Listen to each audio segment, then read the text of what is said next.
Hi friends, this is Dr. Ravi Kamapale. I'm an infectious disease, wound care, and obesity medicine board certified physician in Atlanta area, practicing at Regional Infectious Disease Infusion Center, our website nobadbugs.com, our X handle at Wound Physician, and we use hashtag removing barriers to healing. And we're presenting a series of three posters at SAWC Spring 2025 that's going to be starting at Dallas.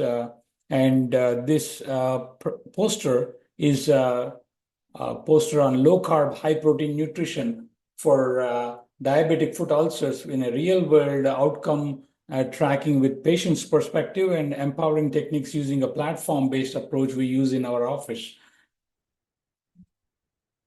Chronic wounds is a problem, particularly in diabetic patients, and these diabetic ulcers occurs because of underlying metabolic complication with dysfunction. And insulin resistance and metabolic syndrome is a major feature in these patients. And it is shown that low carb, high protein nutritional approach is needed to help with improving insulin sensitivity and stabilizing the blood sugar and also improving the glucose toxicity, in reality, also improving insulin toxicity. But the thing is, it is very hard to deliver such a solution without patient engagement. So we used a platform-based approach with patient engagement solution, and we used food tracking and glucose monitoring and also wound tracking in an app-based manner.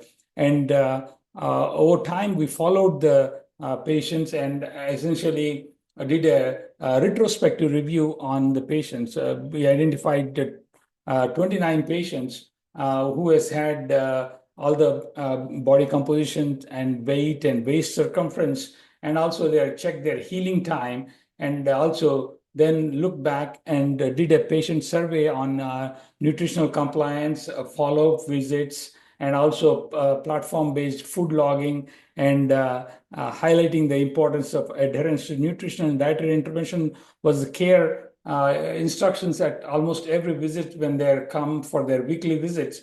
And most of the instruction that was given was therapeutic carbohydrate restriction with the standard wound care that included debridement, exudate management, infection control.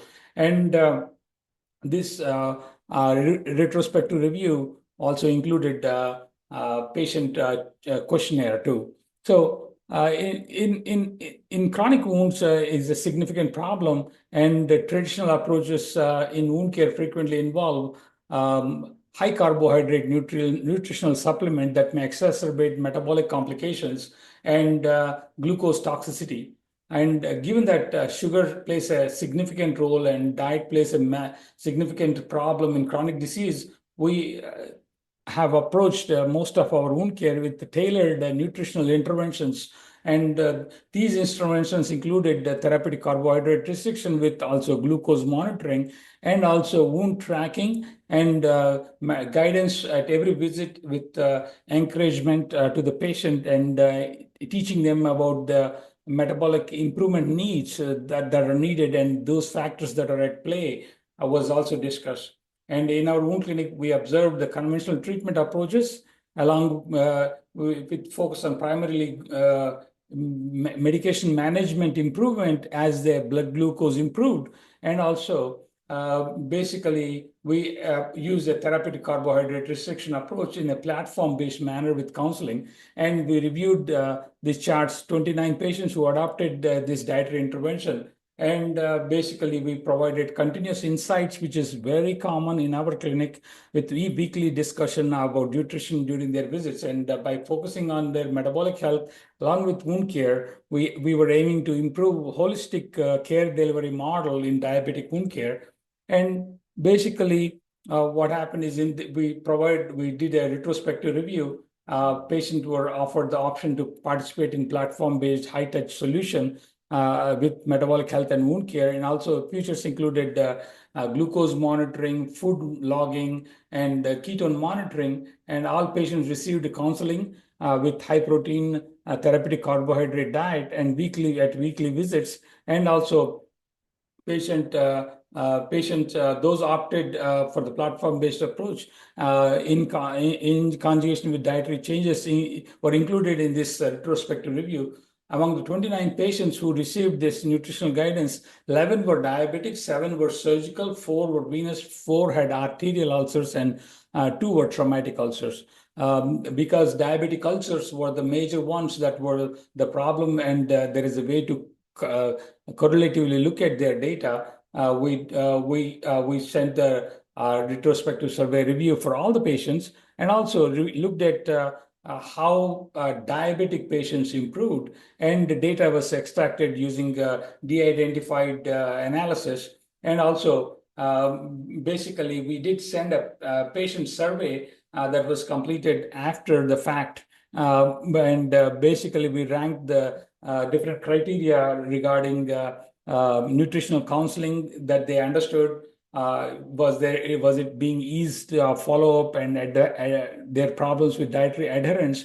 And also, we ranked them in 1 to 10 rating, and basically 16 out of 29 people returned the survey.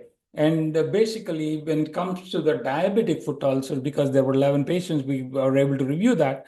And we found that when we had looked at the trend line of it, any patient who was fully compliant or partially compliant, their healing improved with a significant improvement, as you can see here, percent change in the BMI and weeks to heal. So basically, you see that partially compliant or fully compliant patient were on the better aspect to less than 10 weeks. And here, percent change in their weight in pounds in weeks to heal. Also, you're seeing that fully compliant patients were on the trend line or below the trend line. And there was positive correlation between reducing the patient's weight throughout the wound care, leading to a better healing rates when compared to before. And also waist circumference, the waist to height ratio is very important. And if you cannot do a body composition test, waist circumference is also noted. And in these patients, if you see the waist circumference, also in healing patients, the waist circumference improved. And also patients' change in the HOMA-IR score was also noted to be improved. This graph is not that good, but that much because there is not a lot of patients, and a lot of patient data was not easily available to do the HOMA-IR because that needs fasting insulin levels, and a few people did not have it. So if you see here, nutritional compliance levels with percent healing, and a fully compliant patient healed within around less than 10 weeks, 9 few days of time. And also partially compliant patient around 12 weeks, and non-compliant obviously 25. And nutrition compliance level compared with the levels of healing, if you see fully compliant patients, the percent change in their BMI, you can see that there is a negative when they're improving, their BMI reduced. And basically, partially compliant is noted to show some improvement, whereas non-compliance is here. So nutrition compliance with level of waist circumference. In fully compliant patients, there was noted to be improved waist circumference, and the same with partial and non-compliance. If you see the medication list, the patient nutritional compliance with medication reduction. In fully compliant patient, there is improved medication usage. That is, there is reduction of medication, whereas in partially compliant, it did not show much difference, whereas non-compliance, obviously, there is no improvement. So basically, average time to heal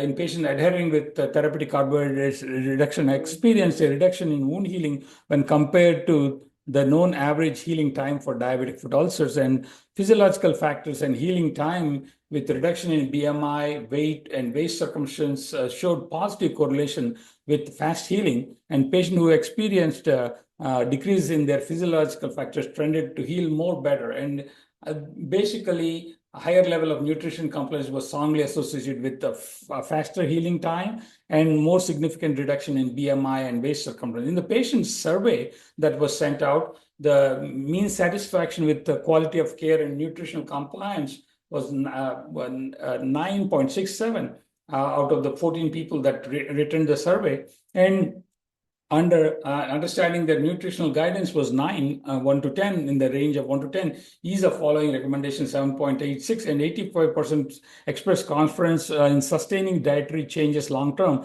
But you have to understand the food addiction is a huge aspect in this patient population, and they need a lot of hand holding. So in the discussion aspect, we can discuss that it is a diverse population. They had heart disease, diabetes, poor glycemic control, and also there was a significant reduction when there is metabolic healing and wound healing correlations. And basically, wound healing was impacted by many variable conditions, including overall health status. And nutritional compliance is confirmed via a platform-based approach and strongly associated with healing and greater BMI reduction and waist circumference. And despite challenges in adhering to strict dietary regimen in real-life situations, this is a significant finding. Patients cited that they experienced improved energy level. That's something very significant that they gave in the feedback. Reduced pain, better glycemic control, and additional benefits of low-carb, high-protein diet was observed. So why should we do this? Why should we metabolically optimize in this patient? Is addressing the body's metabolism, particularly in adjusting nutrition intake and diet delivery to enhance the healing process of wound, enables to achieve better energy substrates with avoidance of glucose, which is a linear molecule. If you provide fat burning and ketones that come to the site to heal, then the energy substrates are better and less reactive oxygen species is produced. And also, tissue regeneration and migration of the tissue at the wound site is better, and also enhancing building block for cellular proliferation and managing key nutrients and vitamins can support, because all the patients were given and advised to continue with multivitamin and vitamin A, E, C, zinc, and arginine along with this whole process. And continuous tracking and high-touch guidance was provided.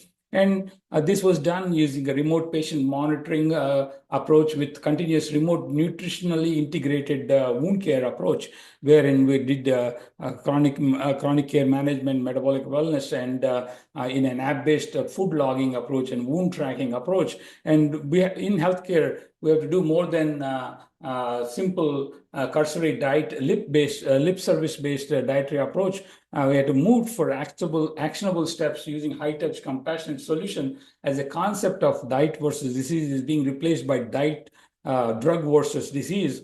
And basically, in the current medical approach guidelines, there has to be increased knowledge and delivery of care using dietary approaches first, more than drug approaches first. So how can we optimize this in this workflow is help with food logging or AI-generated physician validation, nutrition-based wound healing, and customized food recommendation, and dietary input, and also using body composition test to show the improvement, and empowering the patient using their glucose and the ketone monitoring, the food guidance, and feedback immediately. And active high-touch approach is very much needed. So in conclusion, this study suggests that low-carb, high-protein nutritional approach can enhance wound healing, particularly in patients with diabetic ulcers, with higher nutritional compliance linked to faster healing and greater reduction in BMI, weight, waist circumference. And in the real-world setting, and use of platform-based tracking for validation is very important. Patient adherence are the key factors in the study, with patient feedback perspectives are needed for clinical outcome, and that can lead to better patient care. So reliable patient reporting and future research should focus on larger control studies and to understand these factors and improve patient compliance. And Our studies suggest that metabolic approach to wound healing involves better approaches to therapeutic carbohydrate restriction, valuable addition of the standard wound care practices along with nutritional approach, particularly in managing chronic wounds to improve the metabolic dysfunction is the key. Thank you very much. Please see the this recording and also the poster link on the link with more clear data on there. And also, further reading, if somebody is interested, you can go to these QR codes. Again, this is Dr. Ravi Kamapali, X handle at Wound Physician, and removing barriers to healing is the hashtag we use. Thank you very much and have a great day.